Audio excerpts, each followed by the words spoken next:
Hello दोस्तों, मैं सौरभ कुमार आप सबका स्वागत करता हूं अपने यूट्यूब चैनल जीएसबी सौरभ में। हम लोग केमिस्ट्री के अंदर पढ़ रहे थे मिक्सर यानी मिश्रण, और मिक्सर के अंदर हम आपको बता रहे थे सेपरेशन ऑफ मिक्सर यानी मिश्रण अलगाव के बारे में।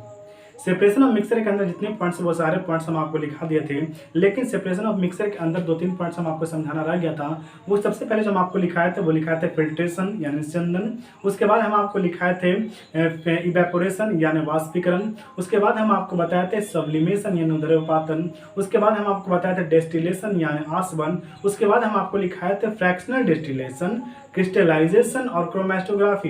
ये तीनों पॉइंट जो लास्ट में हम आपको बोले वो क्या है, उसका हम लिखाए थे लेकिन समझाए नहीं थे। तो चलिए उसको जल्दी से समझ लीजिए। उसके बाद जो हम लोग एक नया चैप्टर स्टार्ट करने वाले हैं वो करने वाले हैं सोल्यूशन यानी विलयन के बारे में। तो जल्दी से इन तीनों पॉइंट्स को हम लोग समझ लेते हैं, उसके बाद आगे बढ़ेंगे। क्या क्या रह गया था? वो रह गया था फ्रैक्शनल डिस्टिलेशन। क्या रह गया था? Fractional distillation.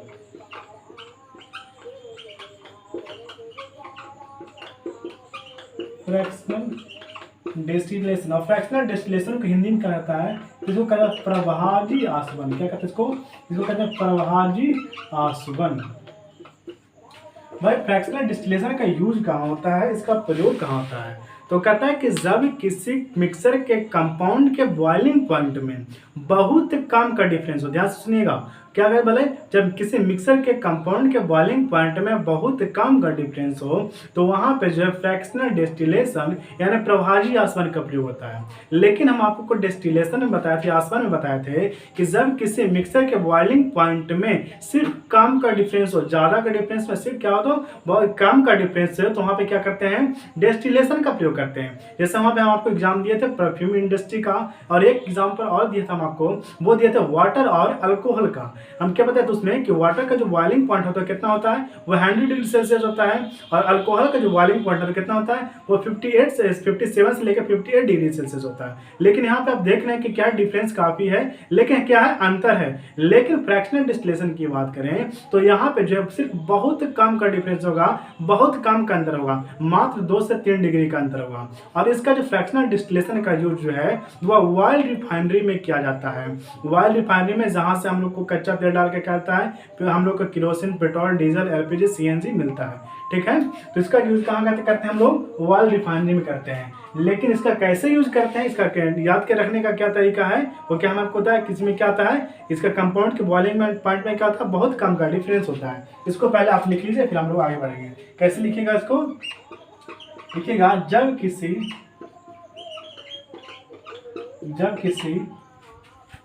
मिक्सर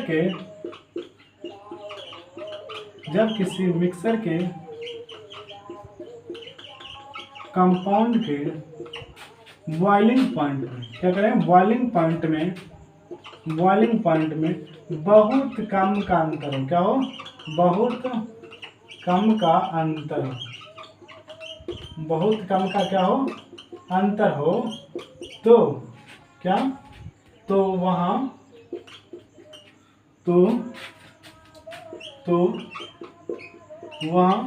क्या करते हैं लोग? फ्रैक्शनल डिस्टिलेशन का यूज करते हैं। क्या करते हैं? वहां हम लोग क्या करते हैं? फ्रैक्शनल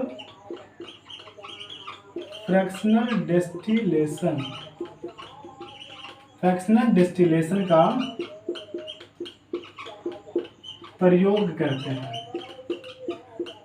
फ्रैक्शनल डिस्टिलेशन का क्या करते हैं? प्रयोग करते हैं, यूज करते हैं।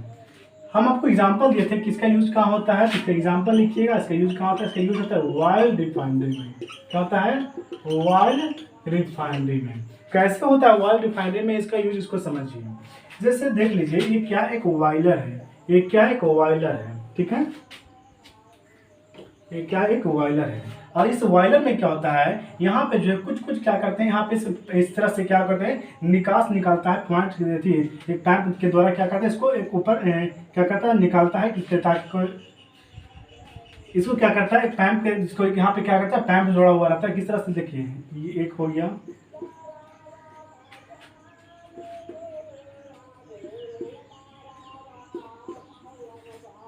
इस तरह से देख रहे हैं। तो यहाँ पे क्या करेगा, पैम्प जोड़ा हुआ रहता है, और यहाँ पे क्या करता है, एक टेम्परेचर डिनोटेड होता है। क्या होता है? टेम्परेचर डिनोटेड होता है। एक जो डिनोटेड होगा 52 डिग्री सेल्सियस होता है, उसके बाद 54 डिग्री सेल्सियस, उसके बाद होता है 56 डिग्री सेल्सियस, उसके बाद होता है 58 डिग्री सेल्सियस, उसके बाद होता है 60 डिग्री सेल्सियस।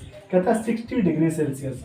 अब देखिए कि क्या है, एक ऑयल रिफाइनरी है और इसका देखिए कैसे होता है। यहाँ पे क्या करता है, इस मुंह के द्वारा क्या करेगा, यहाँ पे क्या करेगा, कच्चा तेल देगा। क्या देगा, कच्चा तेल यहाँ पे क्या करेगा, डालेगा। कच्चा तेल जा रहा है यहाँ से, और जैसे इस कच्चे तेल का जो है टेम्परेचर, जैसे इस कच्चे तेल का टेम्परेचर जो है 52 डिग्री सेल्सियस पे पहुंचेगा, क्या करेगा, जैसे इस कच्चे तेल का टेम्परेचर 52 डिग्री सेल्सियस पे पहुंचेगा तो यहाँ से जो है, इस पॉइंट से जो है क्या निकलेगा, किरोसिन निकल जाता है। क्या निकलता है, किरोसिन निकलता है। क्या निकलता है, किरोसिन निकल जाता है। और उसके बाद जो जैसे इसका टेम्परेचर 54 डिग्री सेल्सियस पे जाता है तो इस पॉइंट से क्या निकल जाता है, इस पॉइंट से जो है आपका डीजल निकलता है। उसके बाद जैसे इसका टेम्परेचर बढ़ते बढ़ते 56 डिग्री सेल्सियस पे जाएगा तो यहाँ से, इस पॉइंट से जो है, जहाँ जो पॉइंट निकला हुआ है, इस पॉइंट से जो क्या निकलता है, तो इस पॉइंट से जो आपका क्या निकलता है, पेट्रोल का निष्कर्षण होता है। उसके बाद जैसे इसका टेम्परेचर 58 डिग्री सेल्सियस पे जाता है तो इस पॉइंट से जो है, केवल इस पॉइंट से जो आपको क्या निकलता है, एलपीजी निकलता है, लिक्विड पेट्रोलियम गैस, जिसको हम लोग क्या करते हैं, घरेलू सिलेंडरों में यूज करते हैं। ठीक है। उसके बाद जो जैसे इसका टेम्परेचर, यानी कच्चा तेल का टेम्परेचर जो है फिर 60 डिग्री सेल्सियस पे जाता है, 60 डिग्री सेल्सियस पे जाता है तो उसको जो है, इस पॉइंट से क्या निकलता है, क्या निकलता है, सीएनजी। क्या निकलेगा, वो निकलता है सीएनजी, जिसको क्या कहते हैं, कंप्रेस्ड नेचुरल गैस, जो हम लोग क्या कहते हैं, मोटर वाहनों में क्या करते हैं, यूज करते हैं। तो हम क्या याद रखिएगा, क्या यहाँ से क्वेश्चन आपसे पूछेगा, बोलेगा कि बताइए ऑयल रिफाइनरी में किस विधि का प्रयोग किया जाता है। तो ऑयल रिफाइनरी में जो है आपका किसका क्या आता है, फ्रैक्शनल डिस्टिलेशन का प्रयोग किया जाता है, यानी किसका, प्रभाजी आसवन का प्रयोग किया जाता है। और प्रभाजी आसवन का प्रयोग किया जाता है तो सबसे पहले क्या निकलता है, तो सबसे पहले आपको क्या निकलता है, किरोसिन। उसके बाद क्या निकलता है, उसके बाद निकलता है डीजल। उसके बाद क्या निकलता है, उसके बाद निकलता है पेट्रोल। उसके बाद क्या निकलता है, उसके बाद कहते हैं एलपीजी। उसके बाद क्या निकलता है, वो निकलता है सीएनजी। लेकिन जब इतने सारे प्रोसेस होने के बाद, उसके बाद जो भी मटेरियल बच जाता है, कच्चा ऑयल का जो मटेरियल जो बच जाता है, वो इस नली के द्वारा जो है, इस पैप के द्वारा क्या आता है, बाहर आता है। और इसी को ही क्या करते हैं, इसी को कहते हैं पेट्रोलियम जेली। क्या कहते हैं इसको, इसको कहा जाता है पेट्रोलियम जेली। और इसको जो हम लोग जानते हैं कि जो वैसेलीन होता है, वैसे जो लीन जो हम लोग लगाते हैं, जो ठोर वगैरह पे लगाते हैं ठंडा के दिनों में, वो क्या होता है, वही होता है पेट्रोलियम जेली। ठीक है। और भी निकलता है, मैं सब आपको पेंट वगैरह जो है यही से आपका जो क्या करता है, निकलता है। तो देखिएगा वैसेलीन के पीछे देखिएगा डिब्बा पे लिखा रहेगा पेट्रोलियम जेली। तो ठीक है, वो क्या हो गया, ये फ्रैक्शनल डिस्टिलेशन। याद रखिएगा, ऑयल रिफाइनरी में किसका यूज किया जाता है, किस विधि का प्रयोग किया जाता है, वो किसका किया जाता है, फ्रैक्शनल डिस्टिलेशन, यानी प्रभाजी आसवन का। अब बात करते हैं आगे अगला पॉइंट्स को, इसको ध्यान रखिएगा, इसको लिख लीजिए। अब बात करते हैं आगे, जो अगला पॉइंट सब आपका रह गया था आप समझाने के लिए, वो रह गया था क्रोमैटोग्राफी। क्या रह गया था, क्रोमैटोग्राफी। क्रोमैटोग्राफी का यूज कहाँ होता है, क्रोमैटोग्राफी को इंग्लिश में हिंदी में क्रोमैटोग्राफी कहते हैं। तो देखिए क्या होता है,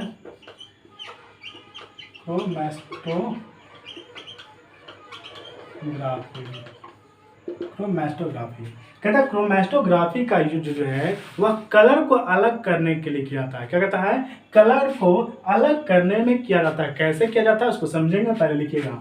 क्या लिखिएगा, इसका प्रयोग, क्या लिखिएगा, इसका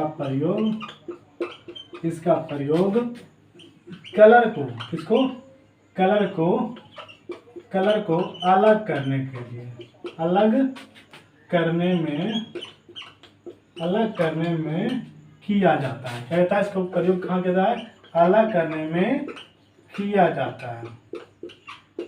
इसका प्रयोग जो है क्या करता है, कलर को क्या करता है, अलग करने में किया जाता है। कैसे किया जाता है याद रखिएगा।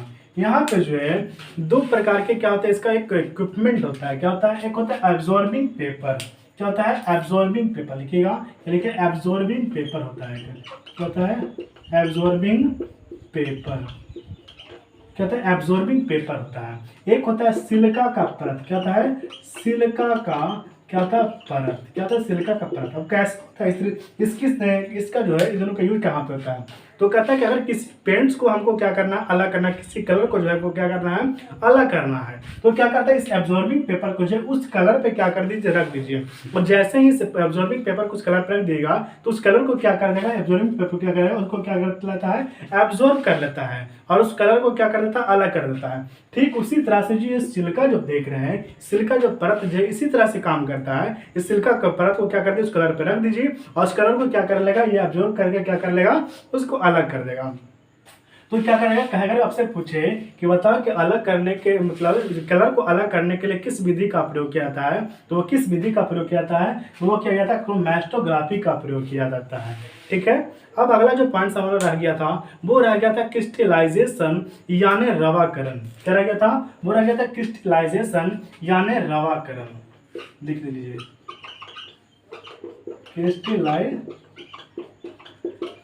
क्रिस्टलाइजेशन यानी रवाकरण। इसका यूज कहाँ होता है, कहता है कि क्रिस्टलाइजेशन का प्रयोग जो है सॉल्यूशन के क्या, सॉल्यूशन के सॉलिड को ठंडा करने में किया जाता है। तो भाई क्यों ठंडा किया जाता है, इसका यूज का क्यों होता है, तो उसको देख लीजिए। पहले लिख लीजिए कि इसका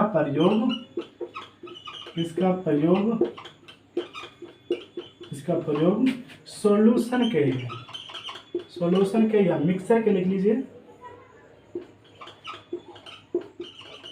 मिक्सर के सॉलिड को ठंडा करने में किया जाता है। क्या होता है, ठंडा करने में किया जाता है, ठंडा करने में किया जाता है। क्यों किया जाता है, देखिए जैसे मान लीजिए क्या एक ये बीकर है, क्या है, ये बीकर है और इसमें जो है, इसमें क्या है, इसमें वाटर और शुगर का क्या है, घोल है। ठीक है, इसमें क्या है, इसमें जो है वाटर प्लस क्या है, शुगर का क्या है, घोल मिला हुआ है। ठीक है, देखिए हम आपको बताए थे कि इसका यूज अलग करने के लिए हम आपको विधि बताए थे, इवेपोरेशन विधि यानी वाष्पीकरण विधि। क्या होता है तो उसमें किसको क्या करेगा, इसको क्या करेगा, इसको क्या कर हीट करिएगा और जैसे इसको हीट करिएगा तो वाटर क्या होगा, इवेपोरेट होकर खत्म हो जाएगा और आपको शुगर जो है यहाँ पे मिल जाएगा। लेकिन जब यदि घोल में क्या मिला दे, शुगर मिला दे, चीनी मिला दे, सॉइल मिला दे यानी जो और भी अधिक अगर सॉलिड आपको वहाँ पे मिला देगा तो आप उसको किस विधि से अलग करिएगा, तो उसको जो है क्रिस्टलाइजेशन यानी रवाकरण विधि के द्वारा अलग किया जाता है। वो कैसे किया जाता है, जैसे मान लीजिए यहाँ पे शुगर के साथ साथ क्या मिला जाएगा, आपको सॉल्ट मिला दे, क्या मिला दे, सॉल्ट मिला दे, तो क्या किया जाता है यहाँ पे, इसको जो है क्रिस्टलाइजेशन विधि के द्वारा क्या किया जाता है, इसको ठंडा किया जाता है। इसको क्या करता है, ठंडा किया जाता है। इस सॉलिड को क्या कर दिया जाता है, ठंडा कर दिया जाता है। जब इस सॉलिड को ठंडा करने के बाद इसको क्या कर देता है, इस दोनों क्या देख रहे हैं, शुगर और सॉल्ट को क्या करते हैं, ठंडा करने के बाद जो है इसको क्या कर दिया जाए, अलग कर दिया जाता है। ठीक है, इसलिए जो है क्या बोले, याद रखिएगा जब एक से अधिक सॉलिड का जब किसी मिक्सर में यूज हो तो वह किस विधि के द्वारा अलग होता है, तो वह क्रिस्टलाइजेशन यानी रवाकरण विधि के द्वारा उसको क्या किया जाता है, अलग किया जाता है। ये हो गया आपका क्रिस्टलाइजेशन। ये आपका सेपरेशन और मिक्सर के सारे पॉइंट्स खत्म हो गए और उसके बाद जो आज हम लोग अगला चैप्टर स्टार्ट करने वाले हैं वो करने वाले सॉल्यूशन यानी विलयन। तो चलिए इसका भी स्क्रीनशॉट ले लीजिए, अब हम लोग आगे बढ़ते हैं।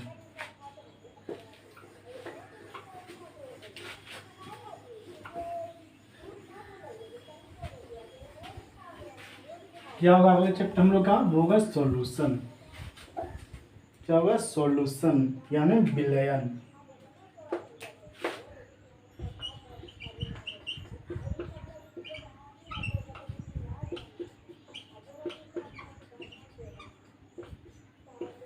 सॉल्यूशन यानी विलयन। सॉल्यूशन के बारे में हम आपको बताए थे कि सॉल्यूशन में क्या है, क्या है कि मिक्सर है और ये कैसा मिक्सर है, तो ये होमोजेनियस मिक्सर है यानी समांग मिश्रण है। इसके बारे में हम आपको बताए थे, तो उसके पहले देख लीजिए क्या क्या है इसमें।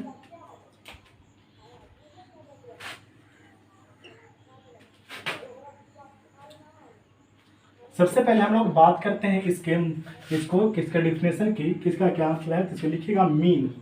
मीन में क्या है, क्या मतलब होता है सॉल्यूशन का, तो भी क्या है हमको पता है क्या है, क्या है, एक मिक्सर है, लेकिन कैसा मिक्सर है, ए होमोजेनियस मिक्सर। लिखिएगा ए होमोजीनस मिक्सर। क्या, ए होमोजीनस मिक्सर। यानी क्या है कि समांग मिश्रण है। कैसा है? समांग मिश्रण है। याद रखिएगा, सॉल्यूशन में क्या है? समांग मिश्रण। हम वहां पे बताए थे कि all solution are mixture but all mixture are not solution. सभी विलयन मिक्सचर हो सकते हैं लेकिन सभी मिक्सर विलयन हो सकते हैं लेकिन सभी मिक्सर विलयन नहीं हो सकते। हम आपको बताया था वहां पे। देखिए अब आगे बढ़िए, इसका कंपोनेंट्स की अगर बात करें, कंपोनेंट्स की बात करें तो सॉल्यूशन के कितने कंपोनेंट्स होते हैं? सॉल्यूशन के दो कंपोनेंट्स होते हैं। एक होता है सॉल्यूट। क्या होता है? एक होता है सॉल्यूट। देख लीजिए क्या होता है? एक होता है सॉल्यूट। एक क्या होता है? सॉल्यूट, जिसको हिंदी में क्या कहते हैं? उसको बोलते हैं विलय। क्या होता है? विलय। और दूसरा क्या होता है? दूसरा होता है सॉल्वेंट। क्या होता है? दूसरा होता है सॉल्वेंट यानी विलायक। क्या होता है? सॉल्वेंट यानी विलायक। ये भाई सॉल्यूट और सॉल्वेंट है क्या? इसको समझिए। इसके कहता है सॉल्यूट, जिसका सॉल्यूट का जो है क्या होता है? क्वांटिटी कम होता है। किसी मिक्सर में जिसका क्वांटिटी कम हो वो क्या कहलाता है? सॉल्यूट कहलाता है। और सॉल्वेंट, यदि किसी सॉल्यूशन या किसी मिक्स सॉल्यूशन में सॉल्यूशन नहीं रखिएगा कि यदि किसी सॉल्यूशन में जिसका क्वांटिटी ज्यादा हो, जिसका क्वांटिटी क्या हो? ज्यादा हो, वो क्या कहलाता है? सॉल्वेंट कहलाता है।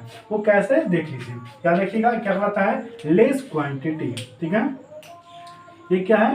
ये लेस क्वांटिटी, लेस क्वांटिटी। और ये क्या होता है? ये होता है मोर क्वांटिटी। मोर क्वांटिटी हम डिफिनेशन की तरह नहीं दिखा रहे हैं, तो ध्यान रखिएगा। ये क्या होगा? सॉल्यूशन में क्या होगा? ये लेस क्वांटिटी यानी मात्रा में कम होगा, और सॉल्वेंट जो विलायक होगा क्या होगा? मात्रा में ज्यादा होगा। कैसे? इसको समझिए।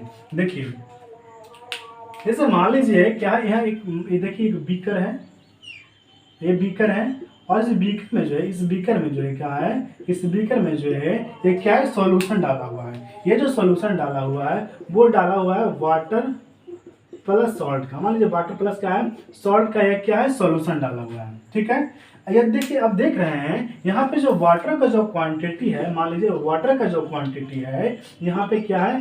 1000 ml है। कितना है? 1000 ml है। कितना है? 1000 ml है। क्या है? 1000 ml है। और सॉल्ट का जो क्वांटिटी है, ये सॉल्ट का जो क्वांटिटी है वो क्या है?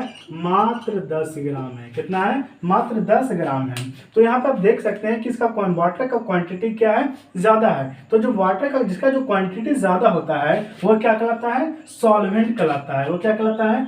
सॉल्वेंट कहलाता है। वो क्या कहलाता है? सॉल्वेंट कहलाता है। और जिसका क्वांटिटी कम होता है, यहाँ पे देखा है कि सॉल्ट का क्वांटिटी कम है, तो जिसका क्वांटिटी कम होता है वो क्या कहलाता है? वो आपका सॉल्यूट कहलाता है। क्या कहलाता है? सॉल्यूट कहलाता है यानी विलायक कहलाता है। तो यही है आपका सॉल्यूट और सॉल्वेंट। अब हम लोग जो अगला बात करते हैं वो बात करते हैं टाइप बी, टाइप के, कि जो है सॉल्यूशन जो है कितने प्रकार का होता है, कितने टाइप का होता है। इसको जल्दी से देख लीजिए। हम लोग बात करते हैं अब इसके टाइप के।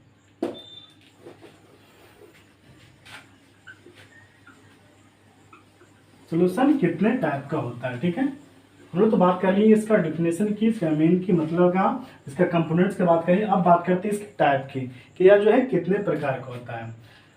तो कहता है कि सॉल्यूशन जो है यानी विलयन जो है वो कितने प्रकार का है? वो 3 प्रकार का है। वो कौन कौन है? पहला अनसैचुरेटेड यानी असंतृप्त, दूसरा सैचुरेटेड यानी संतृप्त, और तीसरा सुपर सैचुरेटेड यानी अति संतृप्त। कैसे? इसको देखिए क्या है? पहला अनसैचुरेटेड, अनसैचुरेटेड यानी क्या हिंदी लिखिएगा? असंतृप्त। ठीक है, असंतृप्त। ठीक है, दूसरा क्या था? दूसरा था सैचुरेटेड, सैचुरेटेड यानी संतृप्त। और तीसरा जो क्या था वो क्या था? Super saturated. वो क्या था?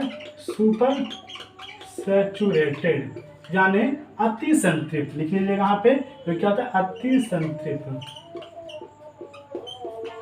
वो क्या होता है? अति संतृप्त। और क्या है संतृप्त, अति संतृप्त, अति संतृप्त, इसको समझिए। तो कहता है कि जब किसी सॉल्यूशन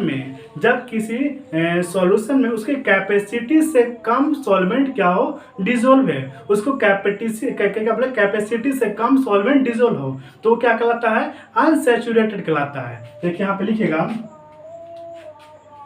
यहाँ पे इसका डेफिनेशन लिखिएगा, जब किसी सॉल्यूशन में उसके कैपेसिटी से, समझिएगा हम लोग, इसको लिख लीजिए, उसके कैपेसिटी से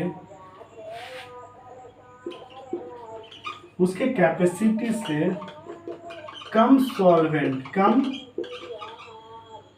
कम सॉल्यूट क्या हो, डिजोल्व का मतलब समझते हैं, डिजोल्व कहेंगे तो विलय मतलब ना, ठीक है। कम से सॉल्यूट क्या हो, डिजोल्व हो, क्या हो, डिजोल्व हो। कैसे, क्या है मतलब, देखिए जैसे मान लीजिए, देख लीजिए क्या है, ये देखिए क्या है, बीकर है, ठीक है, और बीकर में क्या है, किसी तरह के क्या है, सॉल्यूशन डाला हुआ है, किसी का जो क्या है यहाँ पे सॉल्यूशन डाला हुआ है। अब मान लीजिए इसका जो इसके बीकर का जो कैपेसिटी है अपने अंदर सॉल्यूशन करने का, इसके जो अंदर जो कैपेसिटी है, जो सॉल्यूशन करने का जो इसका कैपेसिटी है, इसका जो कैपेसिटी है, मान लीजिए कि क्या है, 1000 है, कितना है, 100 ग्राम, मान लीजिए 100 ग्राम है, किसी का सॉल्यूशन का कैपेसिटी कितना है, 100 ग्राम है। लेकिन इसमें जो हम लोग क्या कर रहे हैं, इसमें जो है मात्र हम लोग क्या करते हैं, तो इसका जो है 80 वो कितना कर रहे हैं, 80 ग्राम क्या कर रहे हैं हम लोग, क्या कर रहे हैं, इसका सोल्यूट को डिजोल्व कर रहे हैं, क्या कर रहे हैं, इसके अंदर क्या कर रहे हैं हम लोग, 80 ग्राम सोल्यूट डिजोल्व कर रहे हैं। लेकिन कैपेसिटी इसका 100 ग्राम है, लेकिन हम लोग डिजोल्व कितना कर रहे हैं, 80 ग्राम। तो वही क्या कहलाता है, ये कहलाता है अनसैचुरेटेड। अब बात करते हैं आगे सैचुरेटेड का। देखिए सैचुरेटेड में आप देख रहे हैं कि जब किसी सॉल्यूशन में क्या बोले कि जब किसी सॉल्यूशन में इसके कैपेसिटी में कोई परिवर्तन नहीं, जितना इसका कैपेसिटी है उतना इसमें क्या होता है, सॉल्वेंट डिजोल्व हो, तो वो क्या कहलाता है, वो सैचुरेटेड कहलाता है। इसको लिख लीजिएगा, कैसे लिखिएगा, इसको लिखिएगा, जब किसी सॉल्यूशन के कैपेसिटी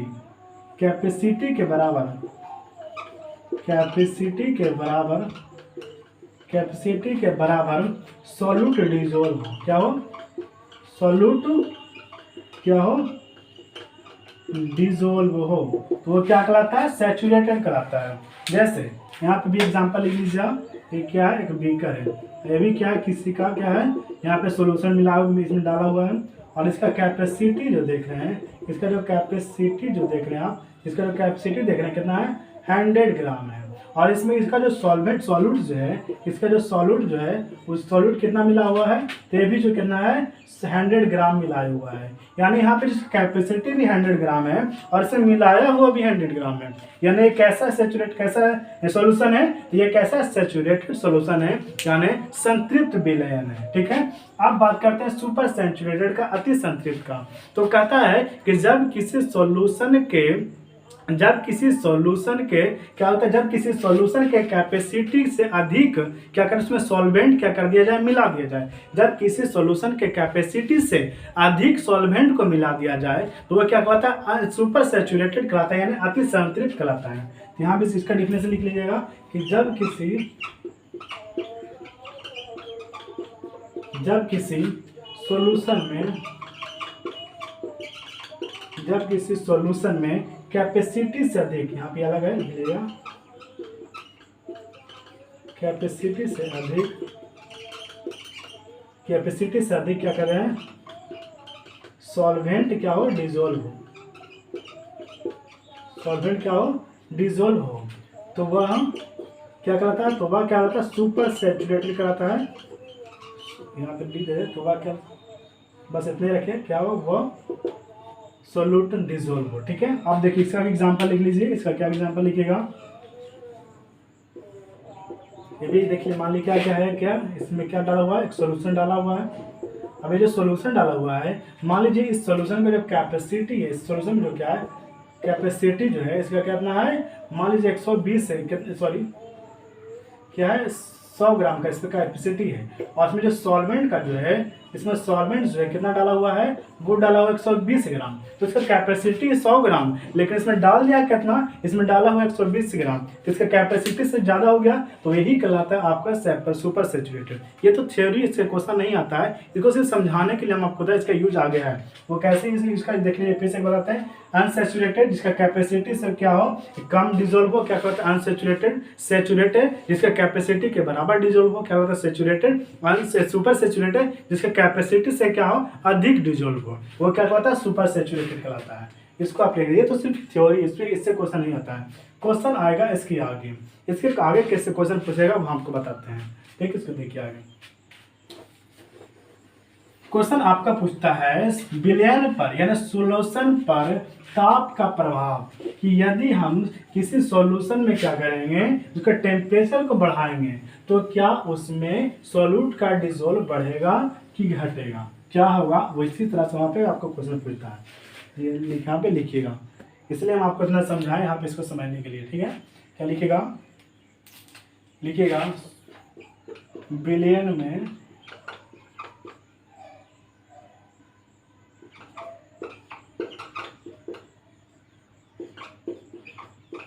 ताप का प्रभाव, विलयन में ताप का प्रभाव। ठीक है, क्या करता है, क्या ताप का प्रभाव वहाँ पे काम करता है विलयन पे, तो करता है। लिखिएगा, क्वेश्चन पूछेगा कि जब किसी सॉल्यूशन में उसको क्या करते हैं, उसके टेम्परेचर, उसमें क्या टेम्परेचर दिया जाए, उसके टेम्परेचर को बढ़ाया जाए, तो क्या उसमें जो है सॉल्वेंट का या सॉल्वेंट को डिजोल्व करने की शक्ति बढ़ेगी। तो भाई जब उसके टेम्परेचर को बढ़ाएगा तो उसको डिजोल्व करने की शक्ति क्या होता है, बढ़ जाता है। और जब इसका टेम्परेचर को जब घटाइएगा तो उसको जो डिजोल्व करने की शक्ति क्या हो जाता है, वो कम हो जाता है। कैसे, सबसे पहले इसको पॉइंट से लिखिएगा, नोट्स में लिख लीजिए, पॉइंट्स है इसको लिख लीजिएगा पॉइंट्स करके। क्या क्या लिखिएगा, पहला पॉइंट लिखिएगा कि टेम्परेचर बढ़ाने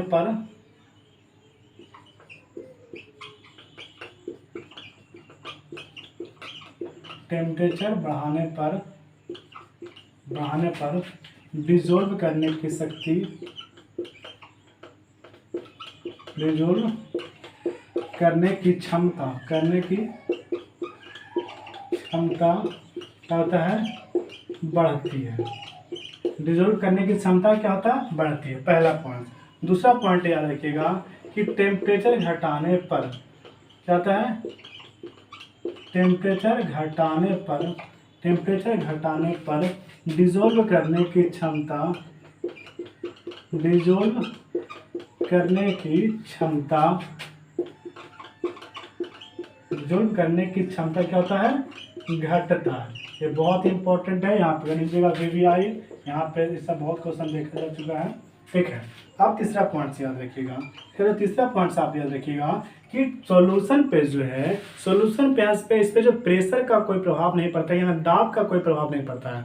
अरे आपसे क्वेश्चन पूछे कि यदि कोई सॉल्यूशन है, उसमें क्या कर दिया जाए, उस पर क्या कर दिया, प्रेशर दिया जाए, उस पर क्या कर दिया, दाब दिया जाए, किसी तरह से उस पर क्या कर दे, उस पर प्रेशर डाला जाए, तो क्या उसमें जो है डिजोल्व करने की क्षमता बढ़ेगी। तो भाई प्रेशर के द्वारा किसी भी सॉल्यूशन में या तो डिजोल्व करने की क्षमता ना तो बढ़ती है ना ही घटती है। याद है कि यहाँ लिख लीजिएगा, प्रेशर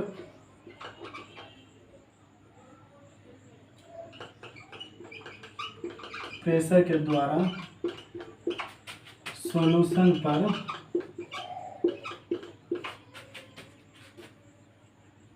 हिंदी लिखते हैं विलयन पर कोई प्रभाव नहीं पड़ता है। क्या कहता है, कोई प्रभाव नहीं पड़ता है।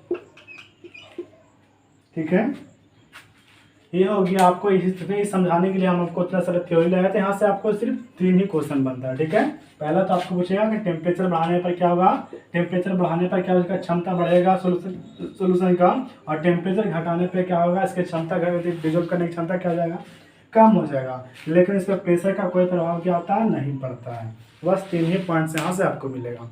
अब बात करेंगे हम लोग सेपरेशन ऑफ सॉल्यूशन का, यानी विलयन के अलगाव के बारे में कि इसके कितने प्रकार के सेपरेशन इसके होते हैं। जैसे हम बताते हैं मिक्सर के सेपरेशन के बारे में, filtration, evaporation, sublimation, distillation, fractional distillation, chromatography, crystallisation. उसी तरह से जो है यहाँ पे सेपरेशन होता है, ट्रू सॉल्यूशन होता है, सस्पेंडेड सॉल्यूशन होता है, कोलाइडल सॉल्यूशन होता है।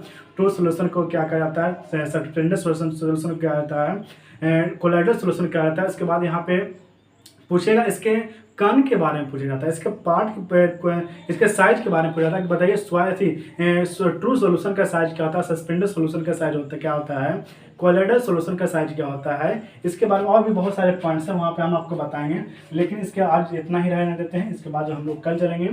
और अगर आपको वीडियो अच्छा लग रहा है तो वीडियो को लाइक शेयर सब्सक्राइब जरूर करें। और वीडियो अब आपको रेगुलर आएगा, क्योंकि वीडियो भी इसमें नहीं आ रहा था, इसके कुछ कारण हैं। ठीक है, तो चलिए आज यहीं तक रहने देते हैं, कल हम लोग आगे चलेंगे। ठीक है, हैव ए गुड डे।